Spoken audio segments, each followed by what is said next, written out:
After forging 8 legendary equipment with no special talent, I want to share my thoughts in this video regarding forging legendary equipment, and I want to give you my tips and I want to give you advice regarding this because it's very important how you spend your materials, as legendary equipment is very expensive.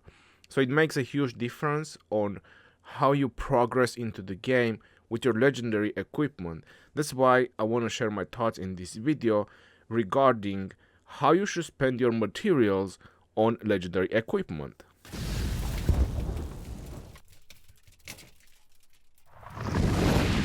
Hello everyone and welcome back to another Rise of Kingdom video. My name is Legend Ronnie and today I want to share my thoughts regarding forging legendary equipment in Rise of Kingdoms.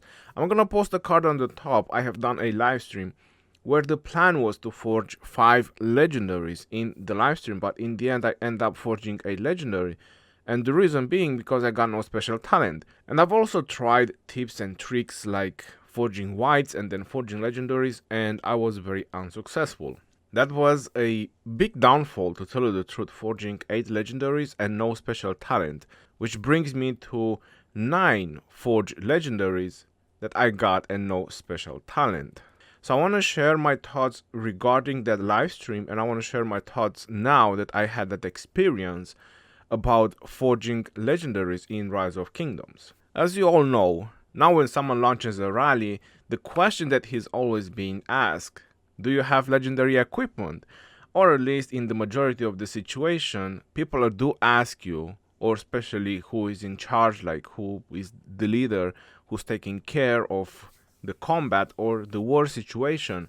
And if you don't have legendary equipment, you're most likely not going to be a rally leader, you're most likely not going to be a garrison person. So for that reason, I have forged this set. As you see, all these 5 items that I'm going to click on the right down corner, you see Saladin, weapon on Saladin, chest piece on Saladin, pants on Saladin, and boots on Saladin. When I click on the gloves, they are not on Saladin because I don't have them. I still need 1 fragment.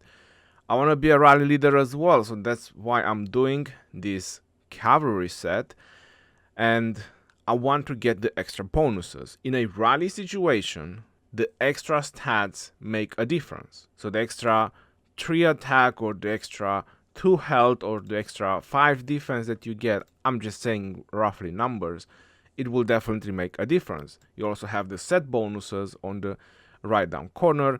Even though counter attack is most likely just helping a lot Attila rather than some of the other cav marches, but it's just something extra. If you want to build something for your field battle marches, and this is where the thoughts come in, I'm gonna tell you as honest as I can be.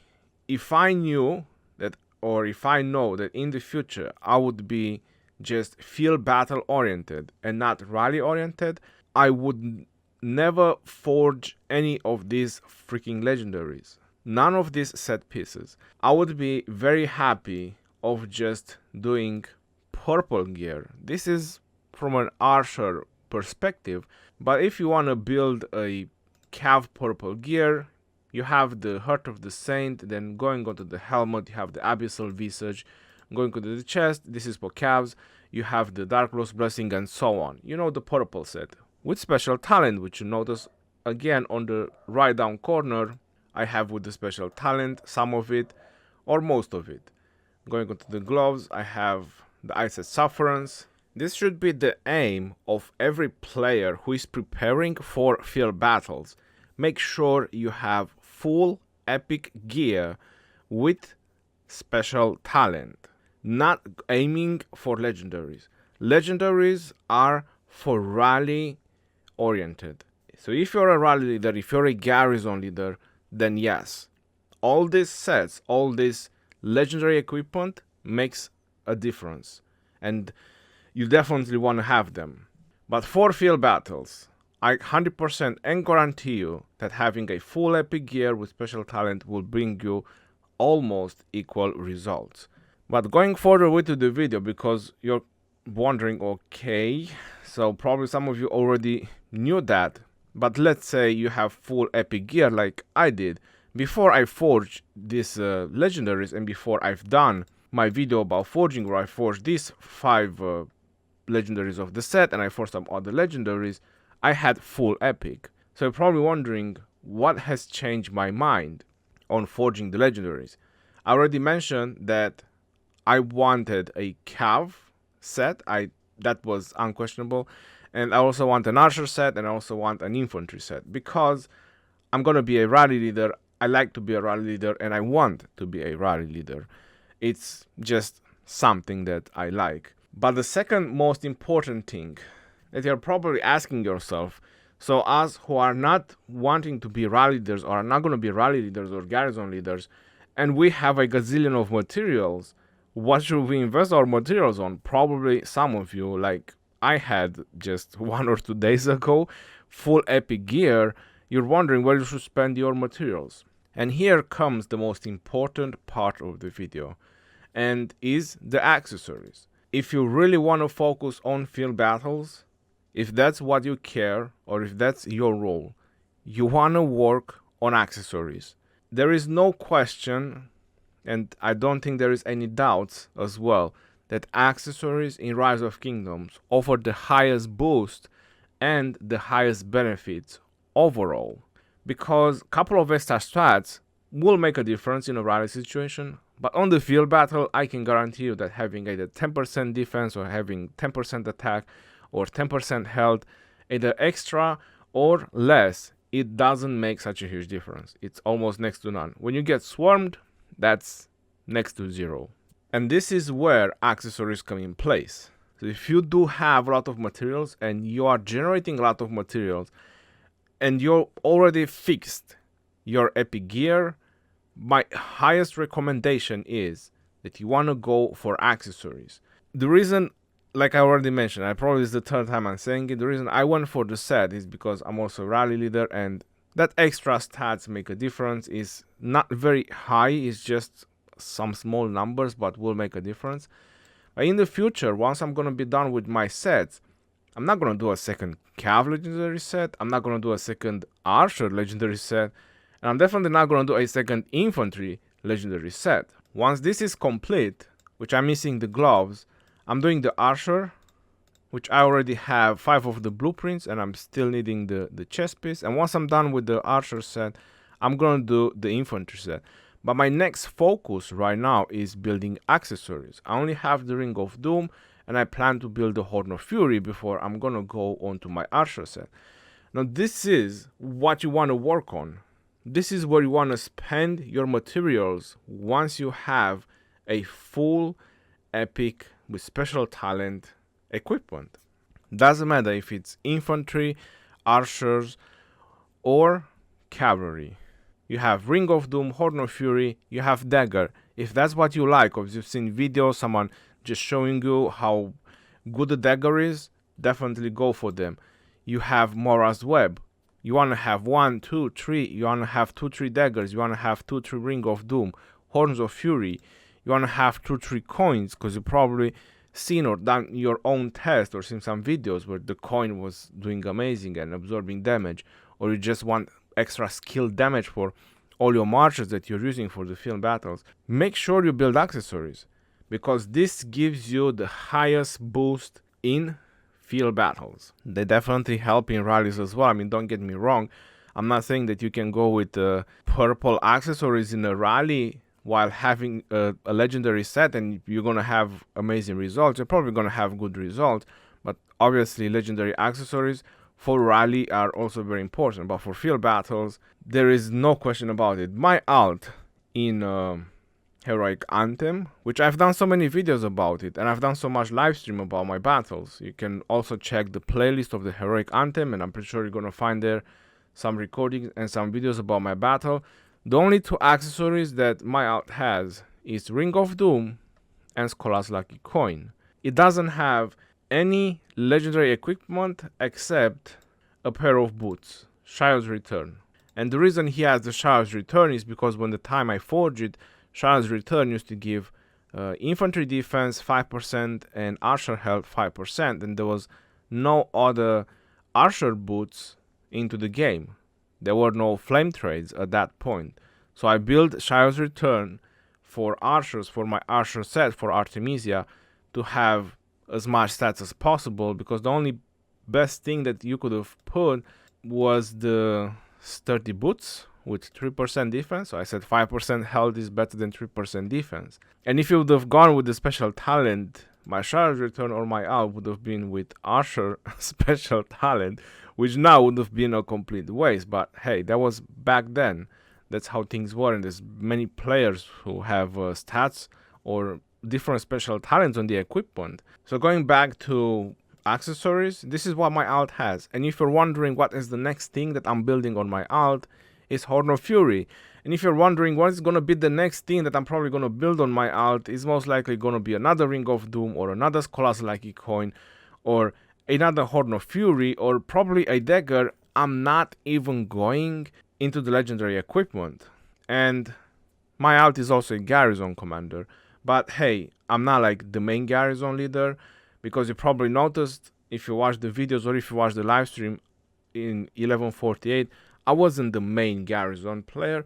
But if they needed me, I was a garrison player, because I had 2 legendary accessories and very good and high-end equipment. Epic with special talent, still towards the high end. So this is my advice if you want for field battles, and I can guarantee you a lot of results and very good results if you just work on legendary accessories. Like I was mentioning, you've probably seen a lot of videos, or many of you have seen a lot of videos. My recommendation was always Horn of Fury, Ring of Doom as the first to get. But many players and many YouTubers alike have done videos saying that the Concealed Dagger is the best thing to go for, and many probably said that Mora's Web or Scholas Lucky Coin is also great, or various other accessories. Everyone has their own perceptive or their own conception or their own way of seeing the game. Some are probably doing tests and give you valid results, but me personally, I just like to test things on the field. I have Ring of Doom, which is the first thing that I forge on my alt as well. You're probably wondering why. It's because RNG. Rise of Kingdoms is the most RNG game in my career or my history of playing games. And to get this chance, this 50% damage increase to proc in while your skills go off, that's just pure RNG. And honestly, I just noticed that that's how the game is. So I rather go with RNG. And the second thing is that Attila and Takeda, they do normal attack damage, counter attack damage, they don't do skill damage.